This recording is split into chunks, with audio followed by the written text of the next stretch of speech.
Amém. Queridos, estamos felizes. A paz do Senhor Jesus Cristo. Você que trouxe sua Bíblia, por favor. Provérbios capítulo 3, versículo 7.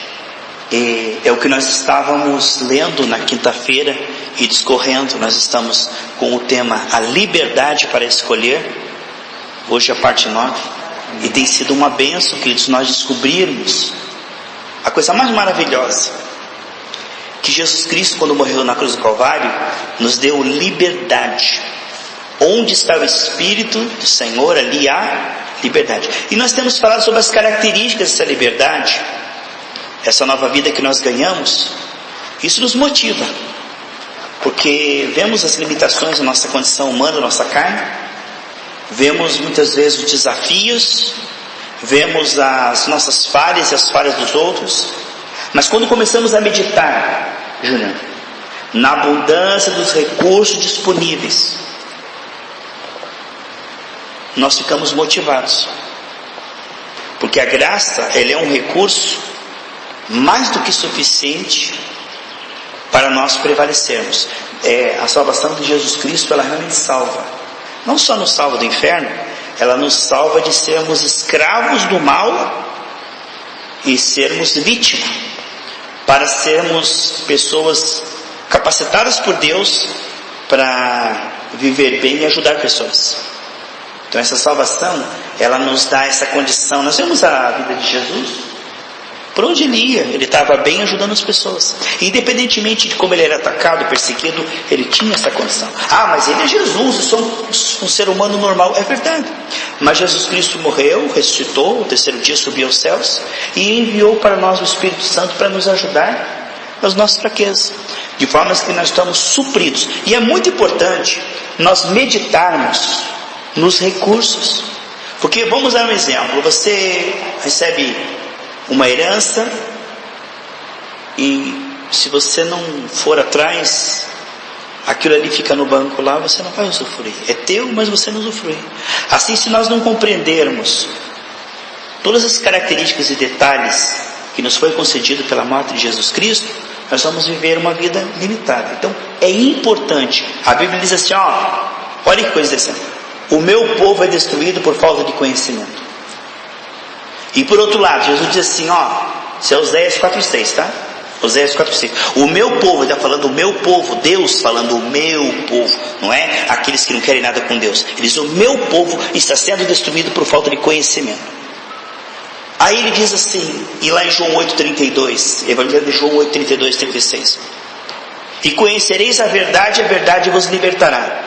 Se pois o Filho de Deus vos libertar, verdadeiramente sereis livres. Ora, se ele fala verdadeiramente sereis livres, há uma liberdade oferecida, e cabe a nós compreender como essa liberdade funciona e viver essa liberdade. Porque quantos cristãos que estão na igreja são escravos da depressão, da tristeza, do mau humor, da mágoa, de vícios, de fraquezas no sentido de não conseguir prosperar, não conseguir sarar. Essas coisas, a palavra de Deus mostra que nós podemos romper isso através da fé perseverante. Não é uma coisa assim, passo de mágica. Eu jogo uma água na sua cabeça e falo, pronto, a vida mudou. Não é assim. Não existe isso. Deus mostra que é um processo onde nós vamos andar com Ele, estudar a palavra e andar com pessoas que andam com Ele, e gradativamente, e aí Ele promete, conforme nós vamos entregando, que chama-se o culto racional, e vamos dando a Deus esse espaço e essa oportunidade, Ele vai nos restaurando e mostrando essa liberdade. Então você vai notar que tem muitas pessoas que estão nas igrejas que dão mau testemunho, não é o caso de mim de vocês, e que acabam passando para as pessoas que a Bíblia não funciona e que não adianta. Por quê? Porque eles não estão vivendo em liberdade. Imagine você fazer um curso de medicina e depois aí a pessoa fala, eu estou com uma machucada aqui no dedo, eu não sei tratar isso aí. Você fala, puxa, que adiantou o teu curso de medicina? Não resolve nada. Então, quando nós alcançamos a liberdade, as pessoas vão começar a acreditar no Evangelho. Por quê? Porque vão ver a eficácia do Evangelho mudando a nossa vida e nos capacitando a ajudá-los. Então, se não houver fruto, ninguém vai acreditar na semente. Você põe a semente lá e nunca vira pomar, nunca, sabe? Então, os benefícios são esses. Se você e eu dermos essa oportunidade para Deus nos restaurar e chegarmos a essa liberdade, nós não vamos precisar falar nada. As pessoas vão observar o nosso comportamento, o nosso humor, as nossas atitudes, a maneira como nós lidamos com as coisas, e vão ver, puxa, isso eu quero. Essa paz, essa alegria, essa sabedoria para lidar com conflitos, para ajudar pessoas, entende? As pessoas vão querer o Evangelho quando ver o efeito benéfico desse Evangelho transformando a nossa vida primeiro. Porque não chegava a pessoa, está na Bíblia aqui, não adianta. Eles querem ver se isso me faz bem. Porque se eu vou para uma igreja, saio da igreja. Eu vou para uma igreja, saio da igreja. Estou cada vez mais depressivo. Vou para a igreja, saio da igreja. Vou para a igreja, saio da igreja. Cada vez mais mal-humorado, brigando com todo mundo, xingando, criticando, ofendendo, dizendo que só a minha igreja está certa, que todo mundo é pecador. Você acha que uma pessoa intragável, insuportável, ranzinza, rabugento? Puxa vida. Isso é uma coisa completamente diferente. O que o Senhor Jesus quer nos fazer é melhor e não pior. Ele quer nos fazer felizes, livres, não pessoas escravas, sabe? Então às vezes a pessoa não entende a Bíblia, Júnior, e acaba difamando o Evangelho. Por quê? Porque a postura dela vai passar para as pessoas que isso é Evangelho. Aquela pessoa para a igreja ficou chata, ranzinza, critica todo mundo, é uma pessoa sempre com cara fechada, tudo dá errado para ela. Você quer comercial pior? A igreja acabou com ela. Desde que ela entrou para aquela igreja, a vida dela precisa uma lavagem cerebral nela. Não, queridos. Se não melhora você, não é o Evangelho, é a religião. O verdadeiro Evangelho produzirá pessoas felizes e abençoadas. Não facilmente, imediatamente. Provas, perseguições, conflitos, mas você vai vencendo. É gradativo, é um processo. Tá? Vamos lá, Provérbios 3:7. Veja lá na tua Bíblia. Não seja sábio a teus próprios olhos, teme ao Senhor e aparte-te do mal. Quando Adão e Eva escolheram a árvore da dependência e comeram, e se separaram do Senhor, trouxe os efeitos. Nós, seres humanos, que fomos feitos à imagem e semelhança de Deus, não somos mais a imagem e semelhança de Deus. Hoje nós vemos aí egoísmo, orgulho, escravidão, tristeza, depressão. Isso não se parece nada com Deus. O grande problema, Júlio, é quando depois dos efeitos da queda tem deformado tanto o ser humano que ele não está mais parecido com Deus, ele ainda se achar sábio. Aí não tem jeito. Se chega uma pessoa que está detonada e quer ajudar ela a sair de A para B, e ela diz, tá bom assim, eu sou feliz assim. Não seja sábio aos seus próprios olhos. O que é isso? Abra uma oportunidade para Deus mostrar algo novo e grande na sua vida. Ou seja, parte do pressuposto que Deus sabe mais do que nós. Parte do pressuposto de que a Bíblia está dizendo que nós não somos sábios, que Deus é sábio. Agora, isso só pessoa humilde para aceitar uma coisa dessa. Chegar para uma pessoa e dizer, olha, Deus está dizendo aqui, se você se achar que já tem todas as respostas, que você é sábio, que você é inteligente, Deus não pode te ajudar. Está fechado? Teus conceitos. Tem que saber dizer, Deus fala, mostra onde eu estou errando. Se vê uma pessoa dura, que está errando, quebrando a cara, sofrendo, e você vai falar com ela, eu sei o que eu estou fazendo. Entendeu? Não é o caso de nenhum de nós, graças a Deus. Que nós sejamos maleáveis, que no barro que você pode moldar, não como o diamante que você tem que... O diamante é muito duro para você poder trabalhar. Mas o barro ele é maleável, dá para você moldar facilmente. Que nós possamos ser assim, pessoas que se deixam trabalhar por Deus e diz, Senhor, tem muita coisa que eu não sei, eu quero que o Senhor me ensine. Um coração ensinável. A pessoa que aceita isto, aí ela é sábia. Uma pessoa que diz, eu não sei tudo, eu quero aprender com Deus, essa é sábia. Agora a pessoa que diz, eu sou sábio em mim mesmo, eu tenho as respostas. Quando eu estou em apuro, eu pergunto a mim mesmo, e agora, cara, o que você faz? Isso é ser sábio aos seus próprios olhos. E a Bíblia diz, não seja sábio em seus próprios olhos. Ou seja, não procure em você mesmo as respostas. As respostas não estão em você, estão em Deus. O homem sem Deus, ele é incompleto, incapaz e imperfeito. O homem que vive uma vida sem Deus, tudo que ele faz dá errado, só que ele não vê. Ele está se autodestruindo, com toda a sua inteligência. O homem que anda sem Deus, pastor, mas não existe pessoa sem Deus. Uma hora ou outra ele fala, meu Deus, isso não basta, irmãos. Nós vemos biblicamente falando que esse andar com Deus não é um fanatismo, mas esse andar com Deus é um estilo de vida onde nós abrimos oportunidade para Ele estar conosco todos os dias. Porque todos os dias acontecem coisas em nossa vida, Júnior, que nós não entendemos e não sabemos lidar. Tem que ser humilde para reconhecer isso.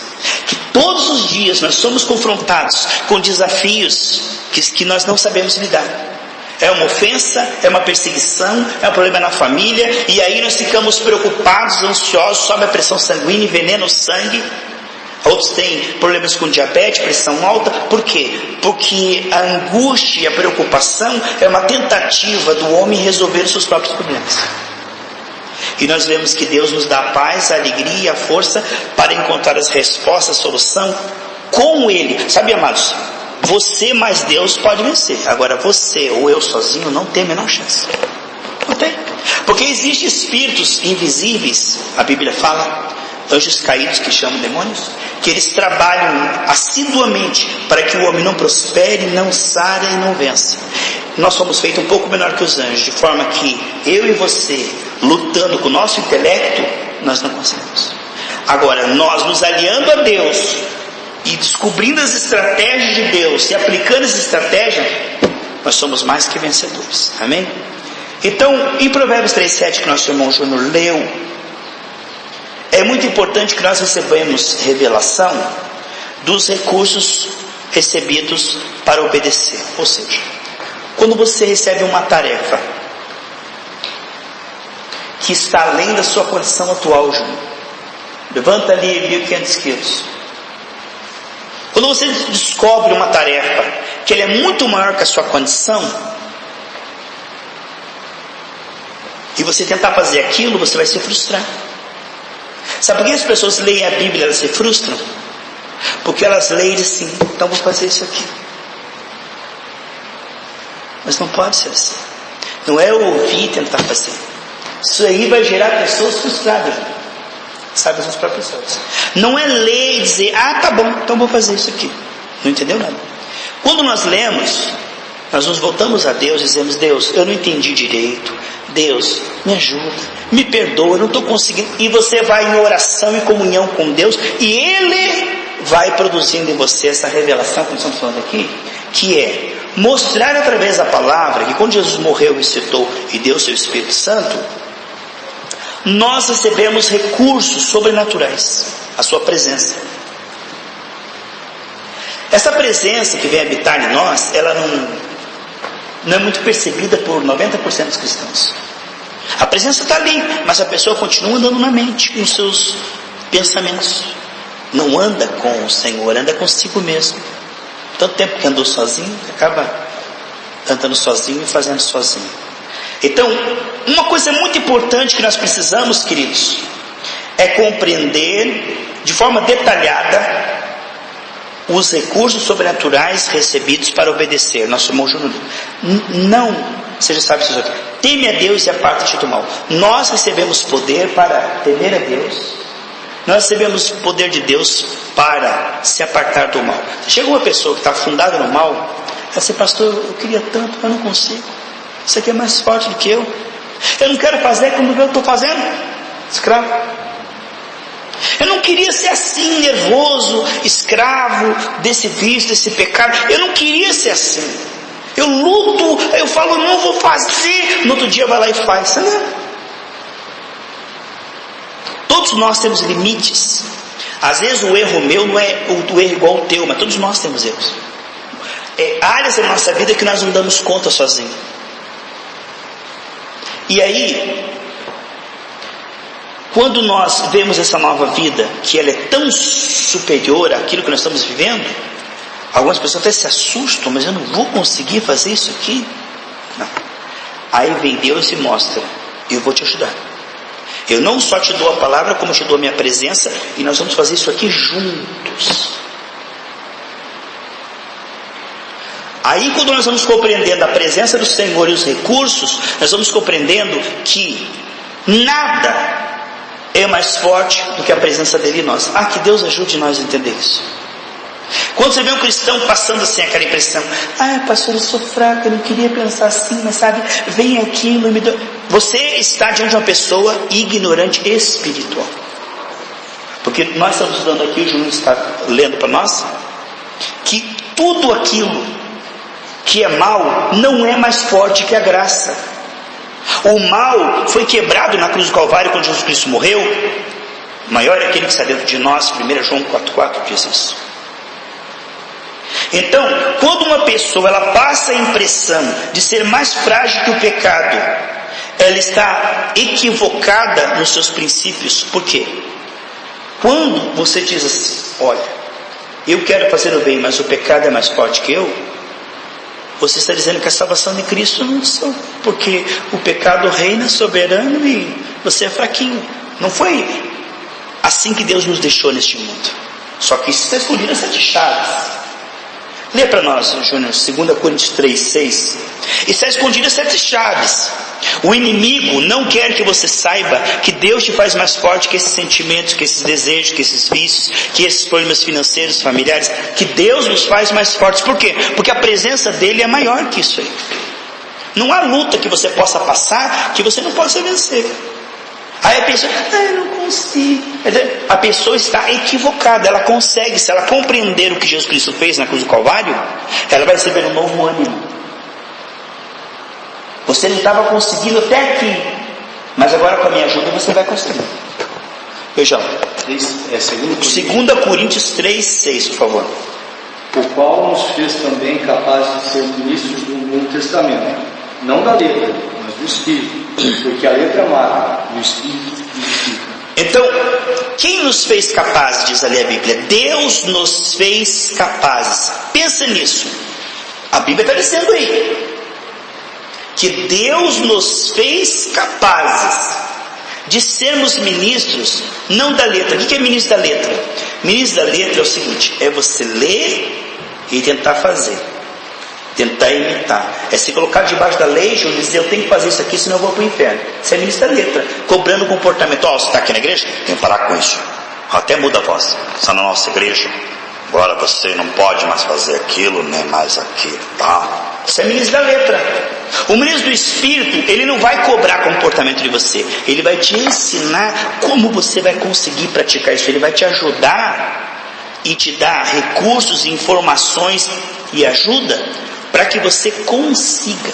Se chega uma pessoa caída, levanta aqui, o presidente está passando, não pode ficar ninguém caído. Eu quebrei minha perna, não pode ficar caído. Você vai cobrar comportamento de uma pessoa que está machucada, ferida e cansada. Essa tentativa de montar cavalo morto não dá certo. A ênfase do Senhor no Novo Testamento é completamente outra. Ele chega lá onde você está, desce lá onde você está, e diz, não só eu te perdoo, como vamos começar daqui, e eu vou te ajudar gradativamente a chegar onde eu quero que você chegue. Alegria, paz e vitória. Eu vim aqui para te perdoar e para te ajudar, e para te fortalecer, e para te consolar, e para te ensinar. Esse é o Evangelho. Evangelho quer dizer notícias de grande alegria. Mas muito que se ouve aí não é o Evangelho, notícias de grande alegria, né? São péssimas notícias, né? Mas o verdadeiro Evangelho produz o que? Libertação. Que nos capacitará o que? Gradativamente você. Se eu vou sendo liberto, eu vou sendo capacitado a viver à altura desse Evangelho e dar um bom testemunho. Ora, à medida que o mal vai sendo superado por mim, eu vou vencendo o mau humor, a paz vai aparecendo. Eu vou aprendendo como vencer os vícios e a carnalidade. Ora, eu vou vivendo uma vida digna diante da sociedade, eles vão vendo uma pessoa diferente, certo? Então, esse é o poder do Evangelho, de nos tirar do opróbrio. Olha o que diz lá em 1 Samuel 2, Júnior.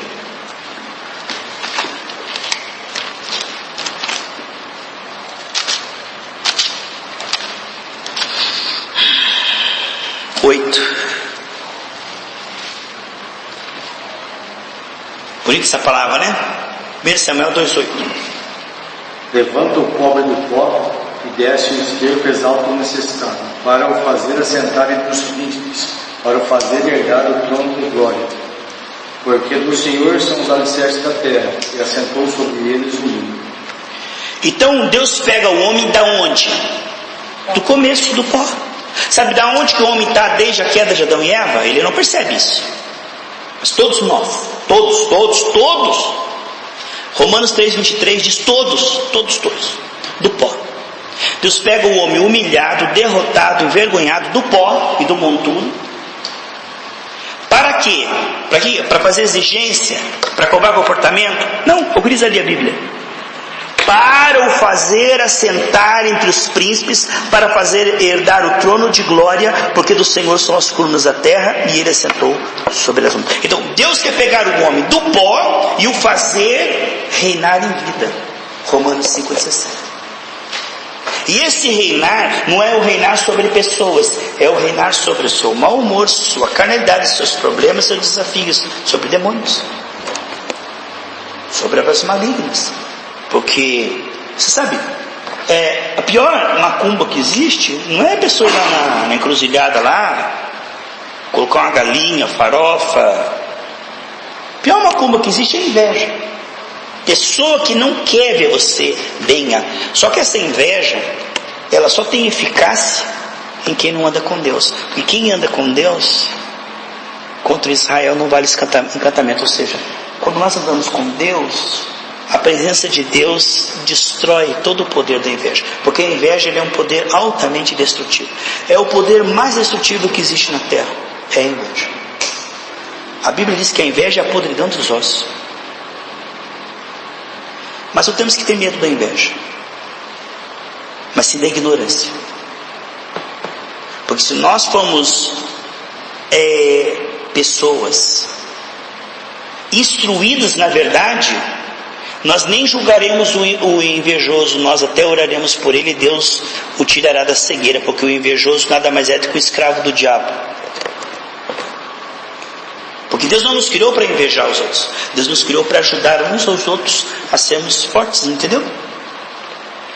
O invejoso é um fraco, ele vê o outro uma ameaça. Então, você é melhor que eu, então eu tenho inveja de você. Mas Deus tem uma vida para nós, queridos, onde não só nós vamos ficar bem, mas nós vamos poder ajudar as outras pessoas. Porque se nós não temos bem, como é que nós vamos ajudar as outras pessoas? Como é que eu vou consolar você se eu estou deprimido? Como é que eu vou passar coisas boas se eu estou para baixo? Então o primeiro que tem que sarar e ficar bem sou eu. Porque se eu estiver bem, veja Jesus como ele estava bem, aonde ele ia ele ajudava pessoas, porque ele estava bem, entende? Se você está bem, você fala diferente, você pensa diferente, você age diferente. Se você está bem, você consegue levantar as pessoas. Tanto que Jesus disse para Pedro: Pedro, quando você se converter de verdade, aí você ajuda os seus irmãos. Até ali eu não exijo nada de você. Fica aí, senta e seja tratado. 3 anos e meio, receba a graça. Eu não quero que você produza nada, eu quero que você seja fortalecido e instruído, para que quando você levante uma pessoa instruída, fortalecida e capacitada a viver bem e ajudar as pessoas. Aí sim o Evangelho. Porque não podemos praticar aquilo que nós ignoramos. Por exemplo, eu cheio de boa vontade, chego ali no hospital evangélico e vejo 2 médicos atendendo 250 pessoas. Falar, eu não posso fazer 8 anos de medicina, 10 anos. Já pensou quando a gente vai morrer em 10 anos? Posso? Vou fazer alguma coisa, eu sou pragmático, eu não tenho tempo para ficar esperando as pessoas morrerem. Sabe o que eu vou fazer? Eu vou ajudar. Me dá um bisturi aqui que eu vou ajudar. Eu vou ajudar porque eu estou com boa vontade. Eu tenho boa vontade, mas eu não conheço nada de medicina.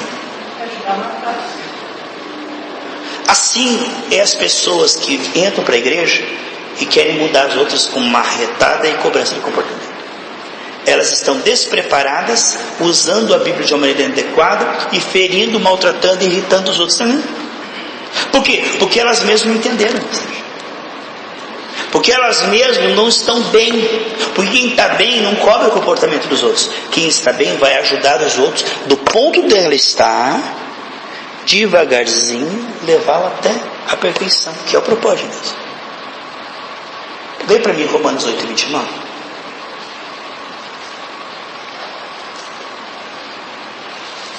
Temos essa liberdade, amém, queridos? Vamos viver essa liberdade? Ou vai ficar só no papel? Você acha que Jesus Cristo morreu para dizer que você é livre, apenas ficar no papel? Não, nós precisamos aprender como manifestar, usufruir essa liberdade. Aí Deus fica feliz. Aí Jesus fala, valeu a pena morrer na cruz por eles, porque eles estão sendo livres.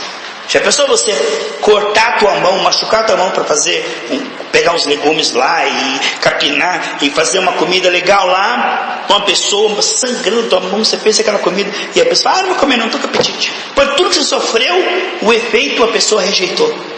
Agora imagine Jesus morrer na cruz para nós viver tudo escravo. A alegria dele é ver-nos livres, porque esse é o efeito. Era por isso que ele subiu na cruz, para que você sejamos livres. Então quando você ficar livre, eu ficar livre, isso é a alegria do Senhor, porque foi para isso que ele morreu. Não para nos julgar, mas para nos salvar, porque nós precisamos de um Salvador. E o Salvador que morreu na cruz é o Senhor Jesus Cristo. Nasceu da Virgem Maria, foi sepultado, não é assim que diz na missa? E crê em Jesus Cristo, que nasceu da Virgem Maria, padeceu o seu Pôncio Pilatos, foi crucificado, desceu à mansão dos mortos, ressuscitou o terceiro dia e virá para julgar os vivos e os mortos. É o que diz na missa, é assim que fala. E se ele virá para julgar os vivos e os mortos, quem será absolvido, quem será condenado? Isso é uma pergunta forte.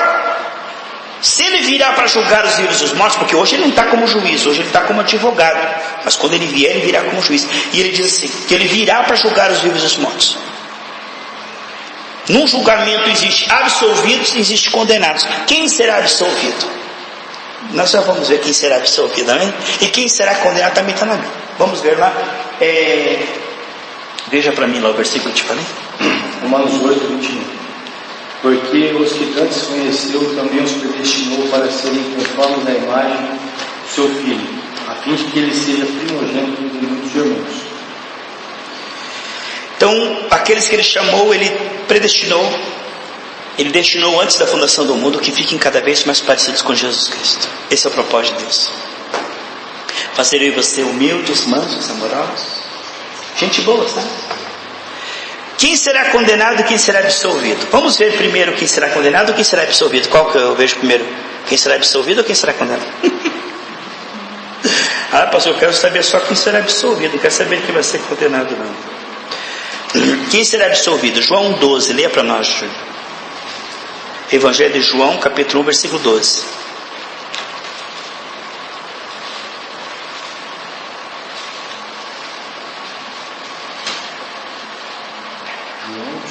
João 1:12.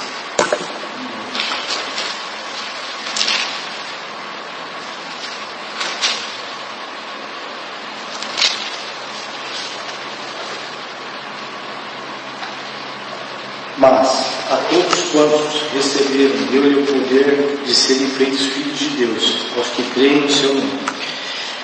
Nós não somos salvos pelas obras e por bom comportamento. A salvação não é um presente por bom comportamento. Então pesa na balança assim, diz que coloca-se o bem que você fez, o mal que você fez.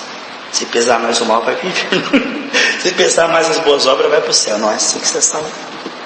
A Bíblia diz que você é salvo quando você coloca a tua dependência da morte de Jesus na cruz do Calvário em seu lugar, porque Ele morreu para pagar pelos nossos pecados. Quando você coloca 100% da sua fé no Senhor Jesus Cristo, Deus declara você salvo e perdoado e transforma você em filho de Deus. Porque Adão, ele teve a oportunidade de ser filho de Deus se ele comesse da árvore da vida, mas ele escolheu a árvore do conhecimento do bem e do mal e aí virou criatura de Deus e foi gerando criatura de Deus. Então, todo mundo é filho de Deus, todos os caminhos levam a Deus. Não é verdade. Não é, todos os caminhos não levam a Deus. Jesus Cristo diz em João 14:6: eu sou o caminho, a verdade e a vida. Ninguém vem ao Pai senão por mim. Então, nem todos os caminhos levam a Deus. O único caminho que leva a Deus não é religião, não é pastor, não é padre, não é rabino. O que leva a Deus é a morte de Jesus na cruz do Calvário. É Jesus Cristo, que ama católicos e evangélicos igual. Não tem negócio assim. Então, ali diz: não basta crer em Jesus. Se você chegar no estádio de futebol e dizer, quem crê em Jesus? Todo mundo diz que crê. Mas ali o João leu, todos que o receberam. Há uma diferença entre você crer e receber. Desde que você nasceu, que você era pequenininho, criancinha, assim, bebê na barriga da tua mãe, Deus está com você. Ele está com todo mundo, Ele ama todo mundo igual. Deus está com todo mundo, mas nem todo mundo está com Deus, você entende como é?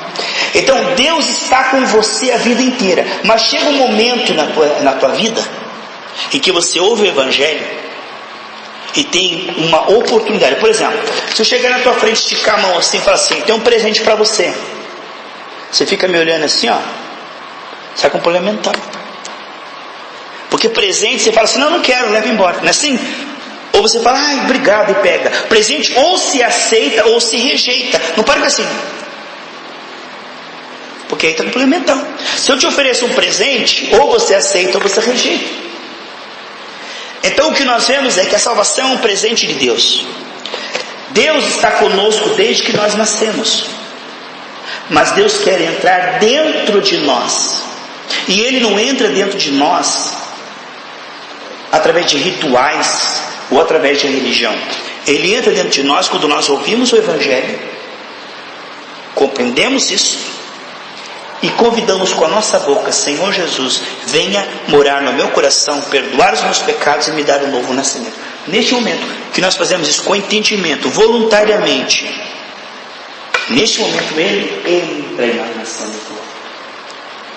Deu-lhes o poder de serem feitos filhos de Deus, aqueles que o recebem. É uma presença que está com você e quer habitar dentro de você. E Ele não habita em todo mundo. Ele habita naquele que ouviu o Evangelho, entendeu o Evangelho e o convidou espontaneamente. E aí vai examinando as Escrituras e essa presença vai ganhando espaço. João 16, versículo 9.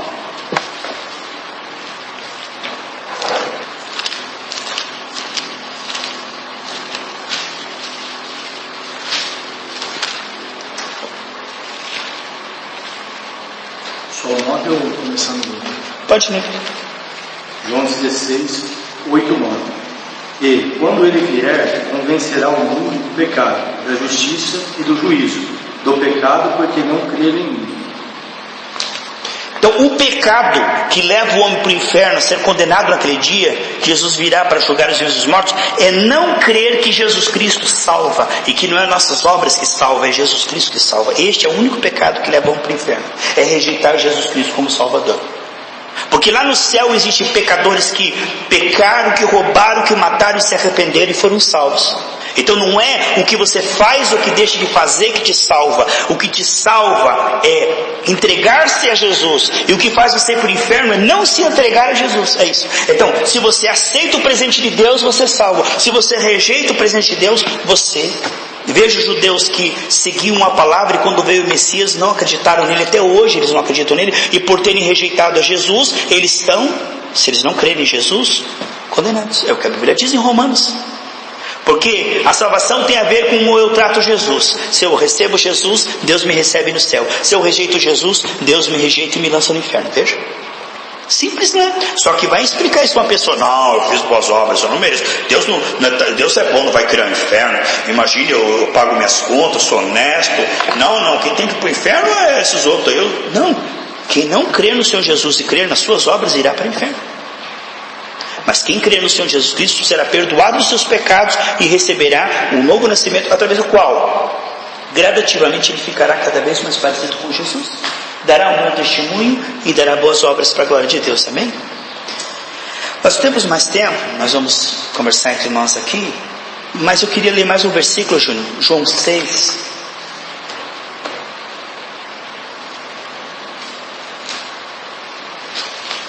(28 e 29). Eles tinham dúvidas e perguntaram para todo mundo: o que eu faço para ir para o céu? Quais são as obras? Eles perguntaram no plural. Quais são as regras aqui da igreja? O que eu posso fazer, o que eu não posso? Se eu perguntar essa igreja, o que eu posso? Eu posso cortar o cabelo? Não posso. Se eu perguntar essa igreja, eu tenho que dar o dízimo? Nada disso. Nada disso. Não existe regras. O que existe é a liberdade para você adorar a Deus e gradativamente ser transformado por Ele. Aqui você não tem que seguir o que eu acho, a minha opinião. Você não é meu servo nem meu escravo. Eu e você estamos servindo a Deus e é o que Ele acha, está aqui na palavra.